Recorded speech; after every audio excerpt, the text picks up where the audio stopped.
Merci de nous recevoir sur la 95.5, le www.nanafm.tg ou encore sur le bouquet Canal Plus numéro 575. Mesdames et messieurs, bonjour. Merci pour votre fidélité, vous qui nous recevez sur Nana FM. Et bienvenue au dernier numéro du débat de Nana FM de cette semaine. Encore quelques heures et ce sera fini pour la campagne en vue des élections législatives et régionales de 29 avril prochain. Démarrée depuis le 13 avril 2024, la campagne a permis aux formations politiques et aux candidats engagés de présenter leur programme afin de convaincre l'électorat. Quel bilan les formations politiques dressent-elles de 2 semaines d'activité? C'est l'interrogation qui nous réunit ce matin. Et pour en parler, nous recevons sur notre plateau M. Passy Ouessou. Il est candidat UNIR dans la préfecture d'Aguet. M. Ouessou Passy, bonjour. Bonjour, monsieur. Merci d'avoir accepté notre invitation. Le plaisir est pour moi. Les auditeurs, vous avez donc la possibilité d'intervenir dans ce débat sur nos deux numéros. Ce à partir de 7h35 91 09 71 71 ou le 96 61 58 58. Je suis Norbert Douadi et Stan Teko assure la mise en œuvre. Une fois encore, merci pour votre fidélité d'écoute. Alors, M. Passy Ouessou, pendant près de 2 semaines, vous avez parcouru plusieurs villes et villages du Togo à la conquête de l'électorat. Quand vous présentez vos programmes aux populations, qu'est-ce que les citoyens vous disent en retour? Merci beaucoup. Notre programme constitue de 2 parties. D'abord, le bilan des actions du gouvernement, puisque nous sommes le parti majoritaire. Le président de notre parti est le président de la République. Et donc, nous présentons le bilan pour faire apprécier donc ce que nous avons déjà fait avant de projeter ce que nous attendons améliorer dans ce pays pour le bien-être des populations togolaises. Et partout où nous sommes passés, je peux vous rassurer que nous avons actuellement un sentiment de satisfaction parce que nous avons rencontré des populations qui apprécient à sa valeur la politique de notre président, qui apprécient à leur valeur toutes les actions du gouvernement pour améliorer le quotidien du Togolais, pour l'épanouissement du peuple togolais.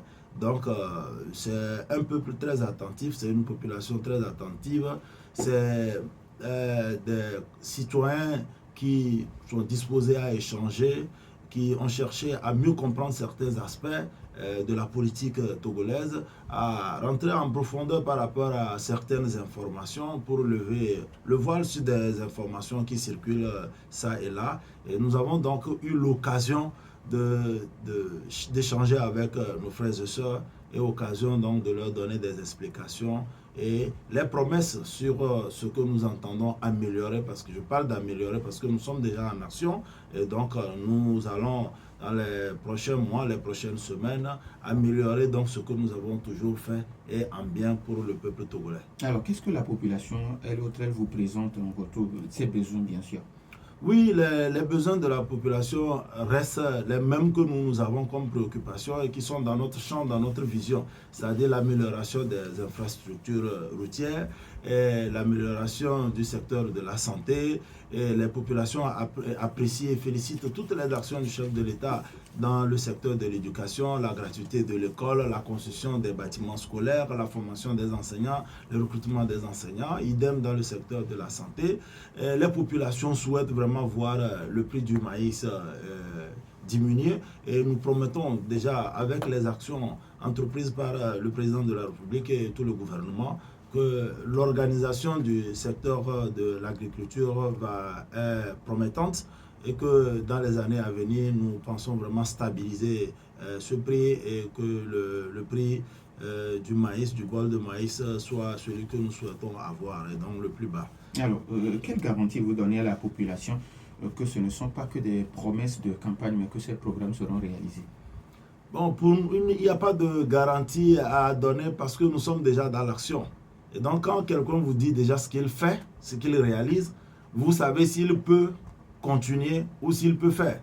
Et donc, la garantie, c'est déjà ce que nous avons fait qui permet à la population de croire en nous. Nous sommes différents de ceux qui n'ont pas cette expérience, qui n'ont rien fait, qui promettent, bon, on va faire. C'est avec eux qu'il y a du doute parce qu'on ne les a jamais vus à l'œuvre, on ne sait pas de quoi ils sont capables, ou certains même qui ont eu l'occasion de diriger ne serait-ce qu'une petite unité d'administration. Et bon, on a vu comment ils ont géré, on imagine déjà, s'ils ont mal géré ces petites unités, comment ils vont gérer. Mais nous sommes dans l'action, nous avons un bilan que nous présentons et avec fierté, nous pouvons affirmer aujourd'hui que les gens sont réceptifs, les gens sont contents de notre star, de notre champion. Donc nous avançons et la population nous encourage à poursuivre toutes ces actions.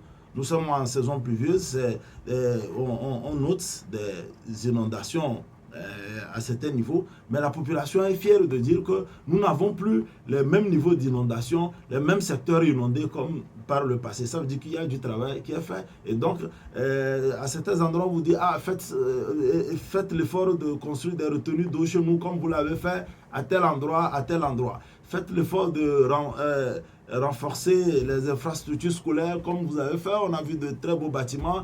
Faites l'effort de créer une école dans notre quartier. Faites l'effort de créer un centre de santé ici et là. Et donc, nous disons que si on l'a fait dans certaines localités, c'est progressif. Si on l'a fait ailleurs, nous pourrons toujours le faire là où le besoin se présente. Alors, vous reconnaissez au moins qu'à l'heure où nous parlons, il y a certaines populations, avec les 2 pluies de la dernière fois, certaines populations ont encore les pieds dans l'eau. Ce n'est pas faux. C'est une réalité que nous vivons. Mais comme je vous le dis, tout le monde est conscient qu'on ne peut facilement dompter la pluie. Même les pays les plus développés où on a construit des égouts de taille, il y a toujours des inondations. Ça dépend de la densité de la pluie. Et donc, les gens sont conscients quand même que ce n'est pas faute d'avoir fait quelque chose pour endiguer cette situation, mais que comme nous l'avons commencé, ça va être fait. Et d'ici quelques années, si on note encore des inondations, c'est que la pluie, elle est plus dense. Et donc, ce ne serait pas la faute du gouvernement. Mais les réflexions sont toujours en cours pour voir comment améliorer cette structure-là pour que les inondations soient maîtrisées dans nos secteurs. Du travail est fait tous les jours en ce sens et on ne peut qu'encourager. Voilà pourquoi la population est prête à poursuivre avec le président Faure Eswatini Singbe, à poursuivre avec le parti UNIR qui a déjà démarré. Si aujourd'hui il y a un financement disponible, on sait déjà dans Golfe pour construire une retenue d'eau ou des caniveaux, il y a un financement disponible, on sait déjà parce que nous maîtrisons, il y a des études qui sont faites sur toute l'étendue du territoire en fonction des situations qui se présentent aux populations. Alors, la lutte contre la corruption, l'équité, donner la même chance à tous les Togolais et surtout la justice, c'est ce que veulent la plupart des Togolais que j'ai eu à rencontrer en tout cas. Est-ce que dans votre programme, vous avez déjà une place pour cette thématique-là? Oui, je garde espoir que la nouvelle constitution sera promulguée. Et je m'en vais dire qu'avec elle, nous mettons plus de moyens à la disposition des structures, des institutions créées pour garantir la bonne gestion, la bonne gouvernance. Et donc, ces moyens, c'est en fait pour renforcer cette lutte-là qui a toujours été menée. Les gens pensent que, bon, oui, rien n'est fait parce que certains, sur les réseaux sociaux ou dans leur coin, racontent ce qu'ils veulent, mais du travail est fait pour lutter contre la corruption dans ce pays. Et nous allons donc pouvoir renforcer en donnant plus de pouvoir au Parlement qui peut interpeller toute personne reconnue coupable de malversation, corruption et tout ce que vous savez. Alors, est-ce qu'aujourd'hui vous êtes sûr ou bien vous pensez avoir séduit vraiment les Togolais avec votre programme pour que ces Togolais vous accordent leur voix lundi prochain? Faites un tour à l'un de nos meetings, vous comprendrez, parce que vous me direz peut-être que je suis candidat, je parle en tant que candidat, je ne peux pas m'auto-flageller, mais allez à l'un de nos meetings. Cet après-midi, nous serons dans la commune d'Atetikopé. Vous allez constater par vous-même comment la population est séduite, comment elle est pressée d'aller voter pour le parti UNIR le 29 avril prochain, comment elle est pressée de nous retrouver au travail. Parce que, vous savez, ces périodes de campagne, ces périodes d'élection freinent un peu le bon déroulement des activités. Parce que, bon, il faut passer par là. Et nous tous, nous sommes pressés de reprendre le flambeau de construction de notre pays. Est-ce que, selon vous, il y a quelque chose que vous n'avez pas pu faire pendant ces 2 semaines? Vous auriez pu faire encore mieux que vous n'avez pas fait? Oui, nous aurions souhaité visiter toutes les maisons, tous les services publics comme privés, toutes les institutions. Donc rencontrer tous les Togolais, ça aurait été notre vœu. Mais vous savez, nous n'avons eu que 2 semaines. Nous sommes des milliers de Togolais dans la capitale, dans la préfecture d'Aguenivé. Nous n'avons pas malheureusement rencontré tout le monde, mais les occasions des meetings, les grands meetings de communes et le grand meeting qui aura lieu demain sur le terrain du lycée d'Aguenivé, pour lequel j'invite toute la population à faire le déplacement. Ces rencontres nous permettent de nous adresser, pas directement parce que ce n'est pas un face-à-face, mais quand même d'apprécier l'adhésion de la population à la politique de notre champion, à la vision de notre champion et à l'idéologie de notre parti.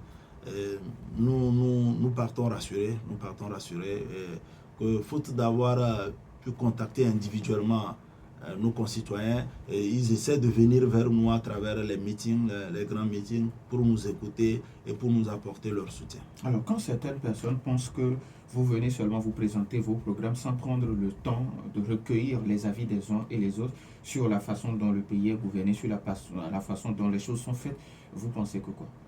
Non, c'est le format des grands meetings. Les grands meetings, c'est des occasions de présentation et ce n'est pas des occasions d'échange. Mais je peux vous rassurer que depuis la première heure d'ouverture de cette campagne, nous avons commencé les porte-à-porte. Nos jeunes, nos militants sont outillés pour répondre aux questions. Et régulièrement, après chaque journée, nous faisons le point. Voilà, quelles sont les questions qui ont été posées, qui sont difficiles, pour lesquelles vous n'avez pas pu répondre. Nous leur donnons des éléments de réponse. Nous donnons des consignes. Rien que la vérité, vous ne faites pas de promesses de ce que vous ne maîtrisez pas. Voilà le bilan de notre champion. Voilà le travail abattu par notre parti. C'est ce que vous présentez et expliquez que nous nous engageons dans ce challenge pour pérenniser ces actions-là et pour renforcer la construction de notre pays. Alors, s'il y a des questions préoccupantes, nous avons dans chaque commune, à tous les niveaux, des contacts pour répondre même spontanément quand nos éléments sont bloqués sur des questions sur le terrain et leur donner des éléments de réponse. Jusqu'à ce jour, je peux vous rassurer qu'il n'y a pas de préoccupation majeure à part le quotidien des Togolais. Les Togolais sont fiers d'être en paix.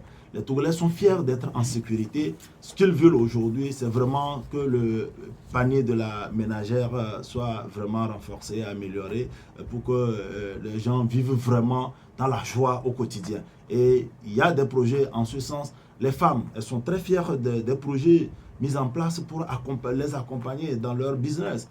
Et les jeunes, ils sont très fiers des projets bien en place pour les accompagner. Et il y a certains qui ne comprenaient pas bien tous ces projets-là mis en place au niveau du ministère du Développement à la base. Ce sont des occasions donc d'échange pour nous de leur expliquer ce que c'est et comment profiter de ces projets. Mais vous comprenez que nous ne pouvons pas avoir cette occasion-là au cours des grands meetings où on n'a que peut-être 2 heures de temps pour passer des discours, pour présenter les candidats et pour recevoir. Et souvent, dans ces grands moments, il y a un porte-parole de la population qui vient et décline les préoccupations de la population. Nous étions hier à Zanguera et donc à cette occasion, les populations ont présenté des préoccupations et fort heureusement, il y avait une réponse à l'une des plus importantes préoccupations qui a été donnée sur place et donc c'était dans la joie que nous nous sommes séparés.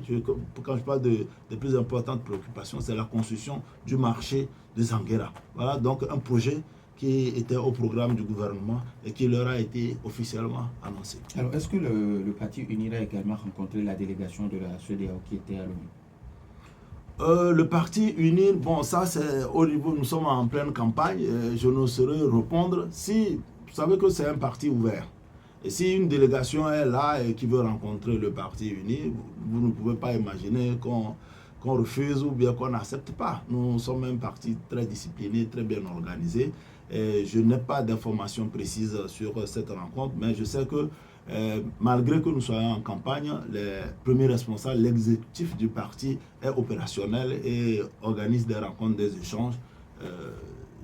Voilà ce que je peux vous dire par rapport à cette 91 09 71 71 ou le 96 61 58 58. Vos questions et vos avis nous intéressent, chers auditeurs, sur ces deux numéros, mais après la pause.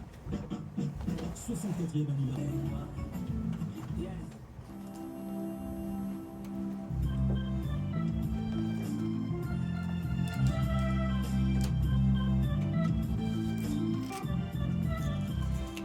91 09 71 71, nous avons un premier auditeur en ligne. Michel, bonjour.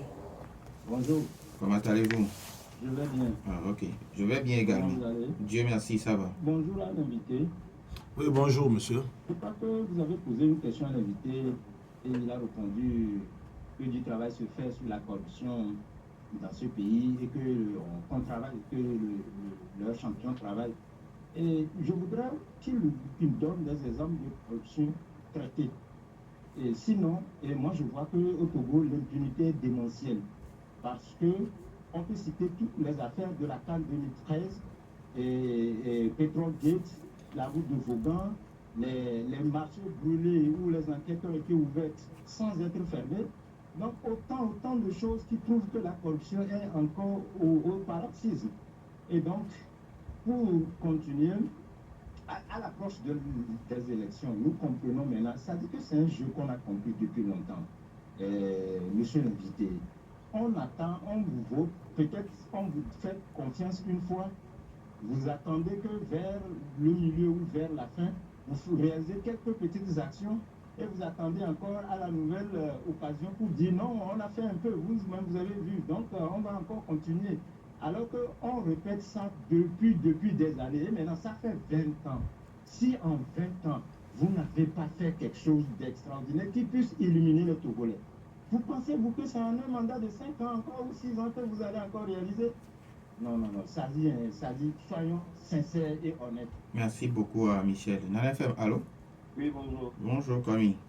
Merci beaucoup.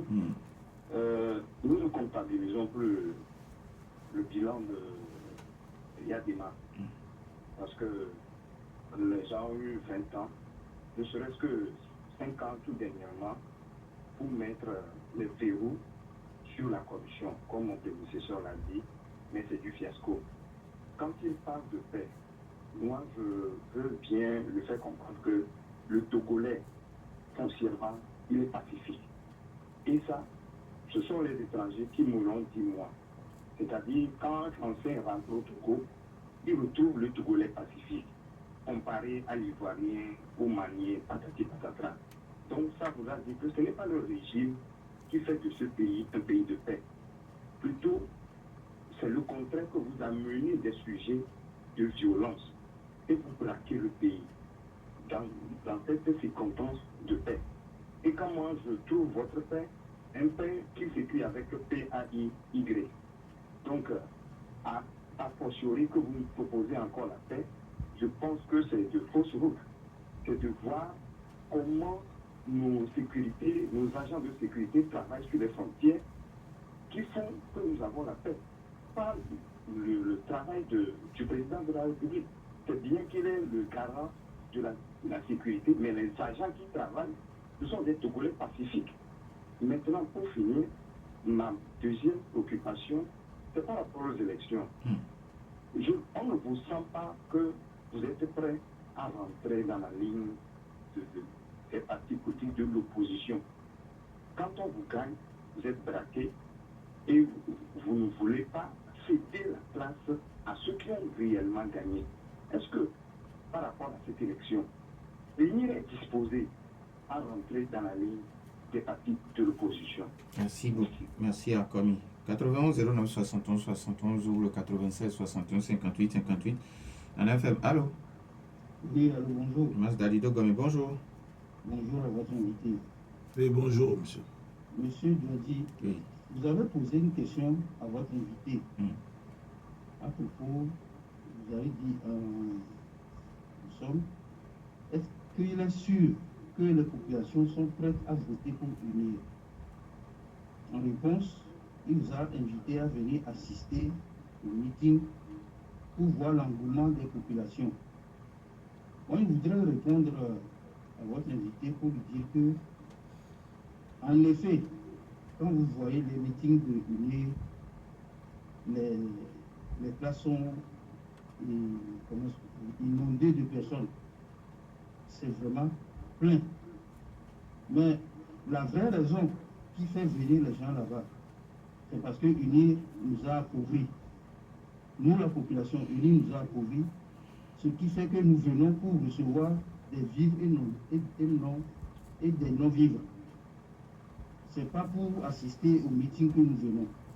Deuxièmement, quand les partis opposés à UNIR critiquent UNIR, et ça c'est leur droit, je m'étonne que certains membres de UNIR retournent ces critiques et demandent si ces partis ont déjà fait des réalisations au Togo. Ce qui est vraiment aberrant parce que les populations doivent être éclairées pour savoir que ce que le gouvernement fait, ce n'est pas UNIR qui le fait. C'est le gouvernement qui le fait et avec les fonds du peuple togolais. Merci, bonne journée. Merci et bonne journée à vous aussi. 91 09 71 71 Nana FM, allô? Bonjour, Monsieur Basile, bonjour. comment vous allez? Dieu merci, ça va. Et vous?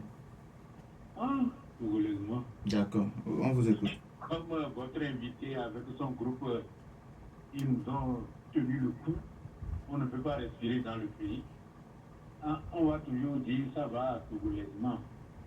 Bon, moi, ce que je vais lui poser comme question, est-ce qu'eux-mêmes, quand ils viennent, ils nous disent ces choses, est-ce que c'est du fond du cœur qu'ils nous disent ces choses, ou bien, bon, comme ça, comme ils trouvent leur compte, c'est une obligation pour eux de venir nous dire ces choses-là.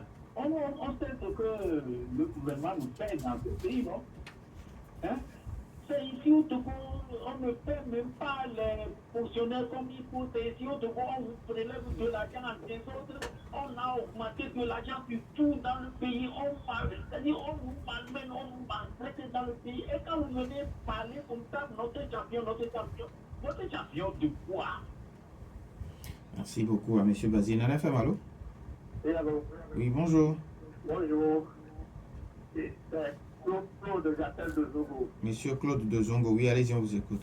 Oui, je voudrais encourager votre invité. Oui, lui faire savoir que les Togolais ne sont pas tarés. Allô? Allô? Oui, allez-y, on vous écoute. Oui, les Togolais ne sont pas tarés. Et que quand on vient au meeting là, et il sera surpris désagréablement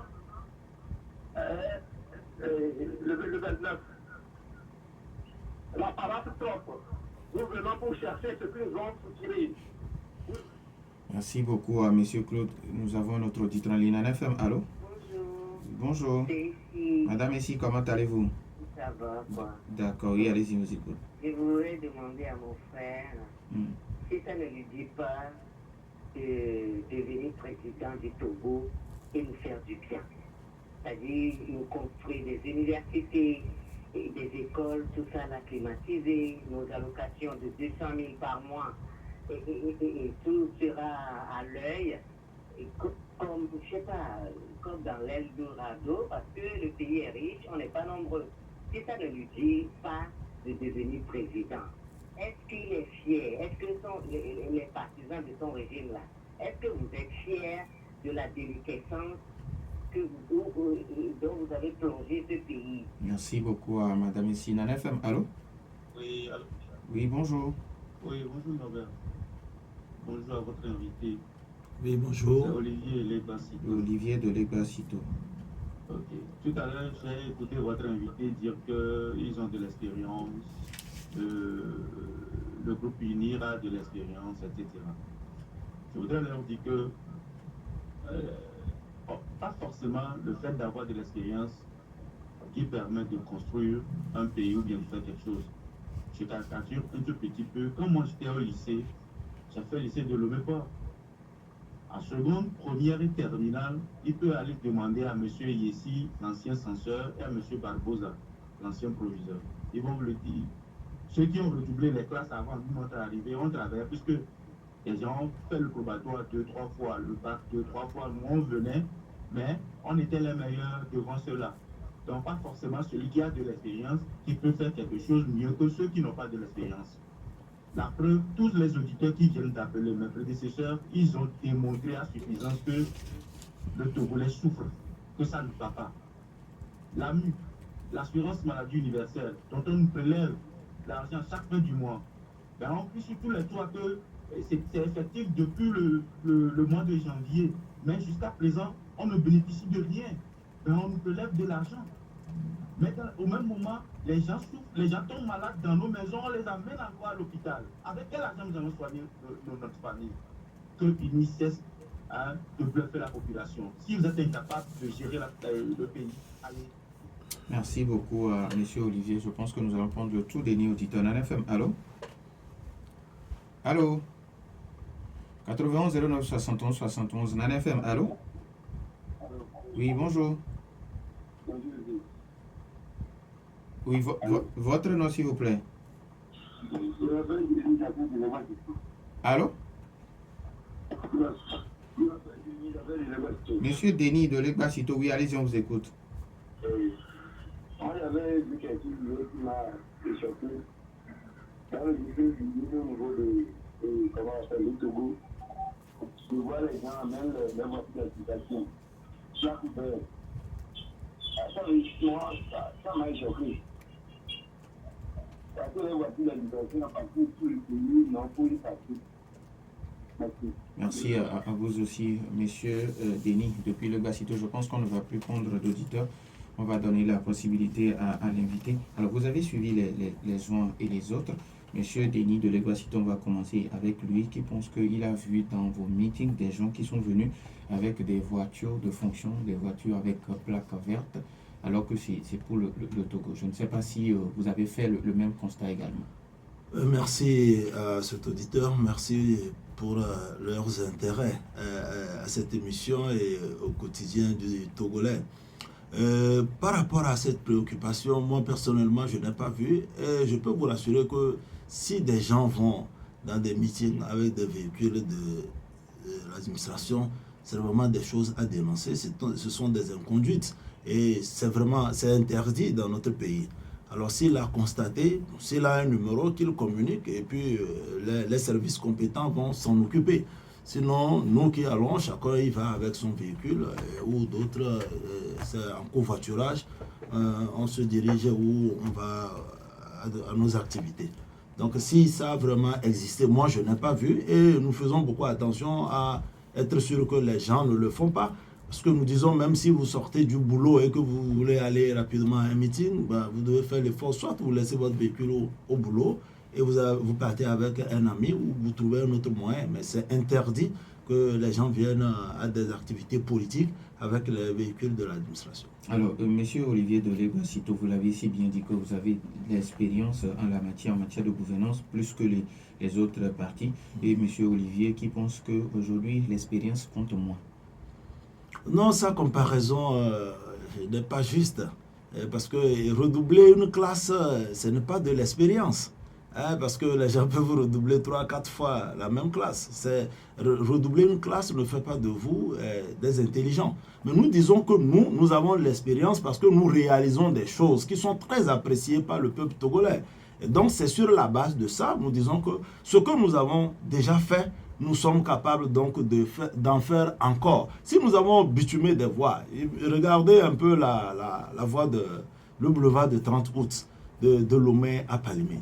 Si vous parcourez cette voie, vous êtes content d'être dans un pays moderne, dans un pays développé. Alors si on a pu le faire sur la voie de Palimé, c'est qu'on peut le faire sur une autre voie, une autre jonction dans d'autres villes. C'est pour dire que nous avons l'expérience de poser tel acte, de construire, et donc nous allons continuer à réaliser ces œuvres pour le bien-être des Togolais. Donc, ce n'est pas par rapport aux classes. Et bon, Il faut savoir faire les comparaisons. Je vous remercie. Madame ici qui vous demande, est-ce que ça ne vous a pas déjà traversé l'esprit de vouloir devenir président du Togo et de construire de belles universités, de faire beaucoup de bien aux Togolais?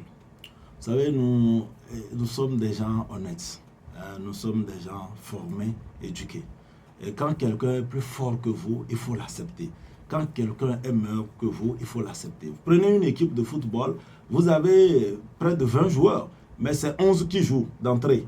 Et parfois, vous êtes sur le banc, 5 minutes, vous avez certainement même 5 minutes pour jouer. Mais les meilleurs sont sur le terrain. Vous êtes sur le banc, vous êtes joueur aussi, mais vous reconnaissez quand même que si lui là il rentre, il peut changer le cours du jeu, il vaut mieux le laisser. Fort-Essoz Mnanyasingbe est notre champion, nous n'allons pas cesser de le dire, c'est notre star, nous l'apprécions, il a des visions qui séduisent, il a des projets qui séduisent, nous ne pouvons que le soutenir. Si un moment vient où on pense que quelqu'un est meilleur que lui, nous en aviserons. Mais pour le moment, c'est le meilleur. Et nous tous qui disons oui au président Faure, oui au parti uni, c'est que nous adhérons à la personnalité, à tout ce qu'il propose pour le Togo.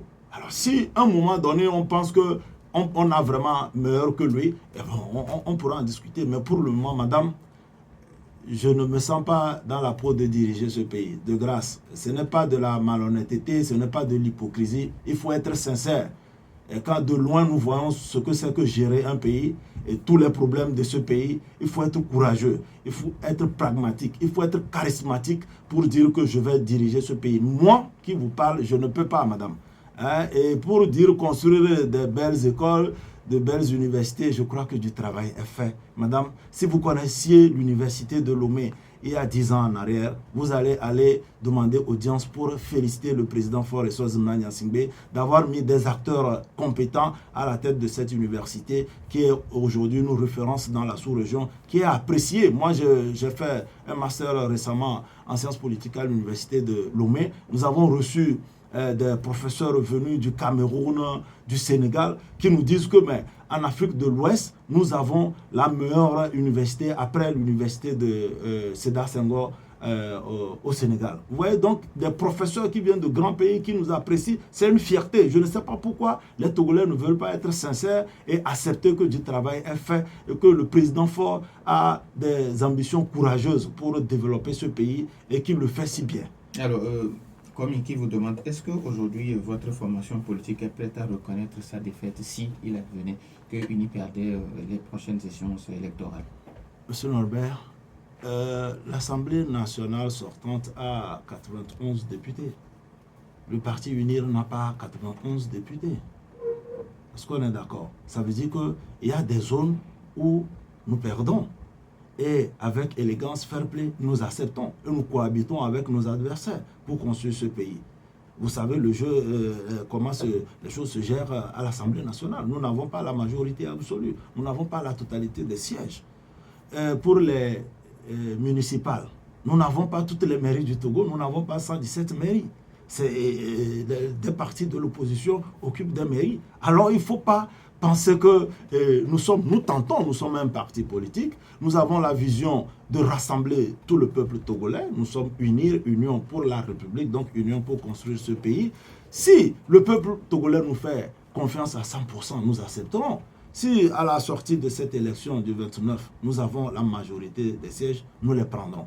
Mais si nous ne les avons pas, je vous rassure, comme nous l'avons toujours fait, nous composerons avec la minorité qui sera élue dans l'opposition pour poursuivre les actions de construction de ce pays. Donc, ce n'est pas une seule voix, peut-être sa voix, s'il est de l'opposition, qui va faire que le jeu va basculer. Je le rassure, nous avons l'adhésion. Nous aussi, nous sommes rassurés par la population togolaise, nous sommes rassurés par nos concitoyens quant à ce qui concerne leur choix.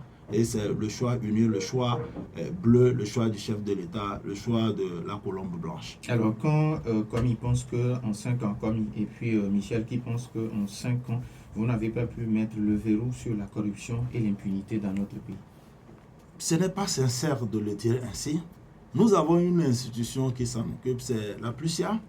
Et je vous dis que si les parlementaires, en proposant le nouveau régime, ont donné plus de pouvoir à cette institution, c'est parce qu'on veut vraiment éradiquer la corruption de notre pays.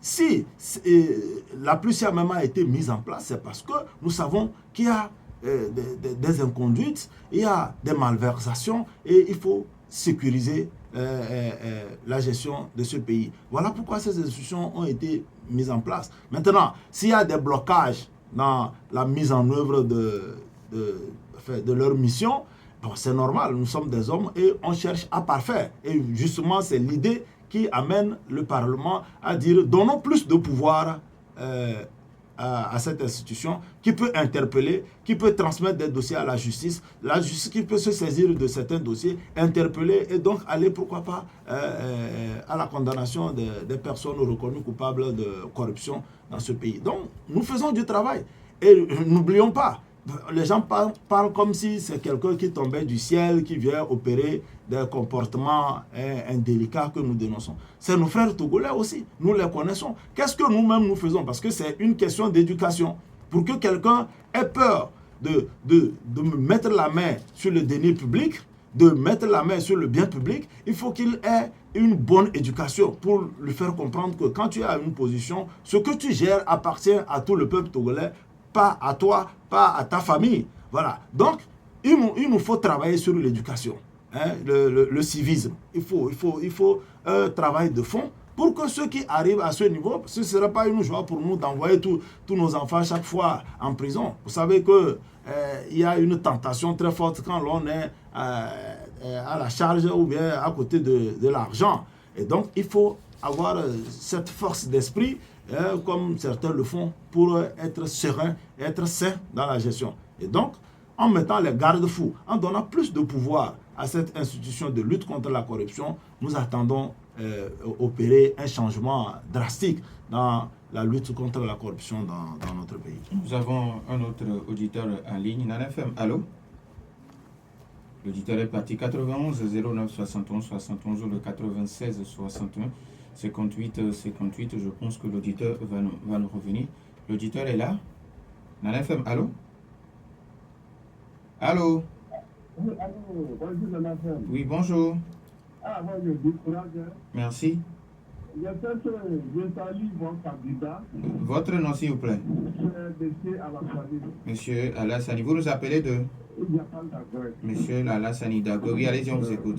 Moi, ce qui me préoccupe à tout moment, c'est à la rentrée de l'hôpital d'Agoué. Et tous nos cadres, nos ministres, nos gouverneurs passent de là, et c'est vraiment une centre de santé que ce matin-là, je viens de passer là-bas. Surtout en face l'hôpital d'Agoué, en venant vers les rails, on dirait qu'on n'a pas de gouverneur. Franchement. Et deuxième point, ce qui m'a choqué, mon candidat, dit le président fonctionnaire champion, dit le champion a fait plus de 15 ans, il n'a rien fait, je ne pense pas que c'est dans 6 ans ou dans 10 ans qu'il va transformer le Togo un pays émergent. Donc, il y a d'autres qui peuvent mieux le faire. Au moins, un petit temps pour se céder, au moins 5 ans pour voir ce que le Togo va devenir. Merci. Voilà. Et le candidat de faire savoir qu'ils ont vraiment décidé le tronçon de Louvain jusqu'à Salimé. Et tout le Nord me rappelle que mon frère vient du Nord. Voilà le tronçon du Nord. Depuis le dépôt de Yadima, le tronçon là ne vaut rien. Merci beaucoup à M. Alassani depuis Agoué. Alors, monsieur, merci beaucoup. Je remercie M. Alassani. Le premier point qui est le plus important, c'est à l'entrée du centre de santé d'Agoué, l'hôpital d'Agoué-Nivé. Oui, merci beaucoup. Je voudrais sincèrement inviter les Togolais à faire preuve d'honnêteté. Quand on parle, quand on veut s'exprimer, il faut parler de ce qu'on sait. Il ne faut pas parler de ce qu'on a entendu sur les réseaux sociaux. L'exemple de l'hôpital de CMS d'Agoué-Nivé, j'apprécie, c'est vrai, c'est vivant. Et je peux ici lui dire que j'ai été témoin des actions du gouvernement pour améliorer cette situation. ANASAP a mis des moyens là-bas pour aménager les alentours de cette structure. Mais vous savez, la capitale, elle n'est pas... C'est parce que l'urbanisation, où il y a certaines zones où nous avons nous-mêmes construit anarchiquement. Et s'il faut opérer des travaux, nous devons aussi, excusez-moi, être obligés de déménager certains foyers. Et ce travail est très complexe. Quand vous y arrivez, je vous dis, c'est des millions qui ont été investis là-bas pour améliorer les caniveaux parce qu'on se disait que c'est la formule transitoire pour essayer de réduire la situation.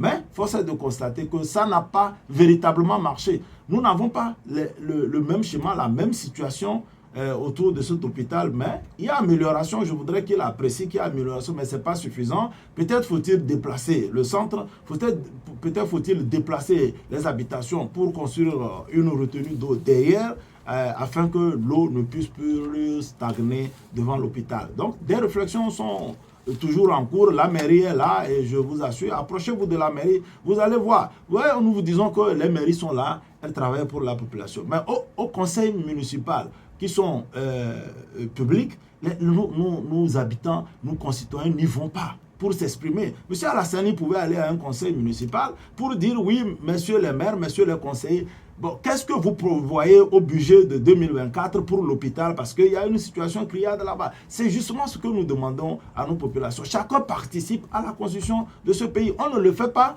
on reste dans son coin, on se plaint, on ne cherche même pas à savoir qu'est-ce qui est prévu. Peut-être, je ne suis pas de la mairie à Gouin niveau 1, mais peut-être que des actions même sont prévues pour aménager les devantures de cet hôpital. Donc faisons l'effort. Quelqu'un nous a dit ici, oui, on attend la veille des élections pour poser quelques petites actions et dire que lui travaille. Je dis, soyons sincères.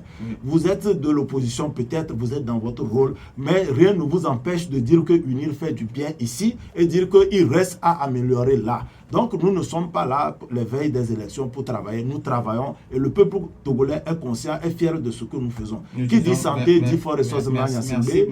Qui dit éducation dit fort ressources Mangnassibé. Merci beaucoup à M. Passioué Essou, candidat UNIR dans la préfecture d'Agoué. Merci également à vous, chers auditeurs.